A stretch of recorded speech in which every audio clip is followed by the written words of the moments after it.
எனக்கு ஹாக்கி பிடிக்கும் தான், ஆனா அது ஒண்ணும் என் வாழ்க்கை லட்சியம் இல்ல. வாழ்க்கை லட்சியமா? ஒரு நிமிஷம். உனக்கு அதுக்கெல்லாம் இன்னும் நிறைய வயசு இருக்கு நிக்கி. அது சரி, உனக்கு இந்த மாதிரிலாம் பேச யார் கத்து கொடுத்தா?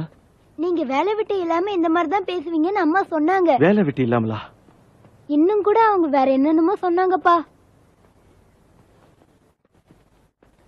நீங்க திரும்பவும் வீடு மாத்த போறீங்களா? ஓகே, உனக்கு எல்லாம் தெரிஞ்சிருக்கு. உனக்கு குயின்ஸ் பார்க் ஏரியா பிடிக்கும்ல?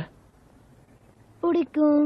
ஏய் நிக்கி, இங்க பார் நிக்கி, நான் உங்ககிட்ட கொஞ்சம் பேசணும். எனக்கு இந்த மாதிரி அடிக்கடி வேலை மாறுறது உனக்கு பிடிக்கலன்னு எனக்கு தெரியும். இருந்தாலும் என்ன பண்றது? பட் மத்தவங்க மாதிரி என்னால சாதாரணமான வாழ்க்கையை வாழ முடியாது. கூடிய சீக்கிரம் என் லட்சியம் நிறைவேறிடும். ஓகே? சப்போஸ் உங்க லட்சியம் நிறைவேறாம நீங்க எல்லாரையும் போல சாதாரண வேலைக்கு போக வேண்டி வந்தா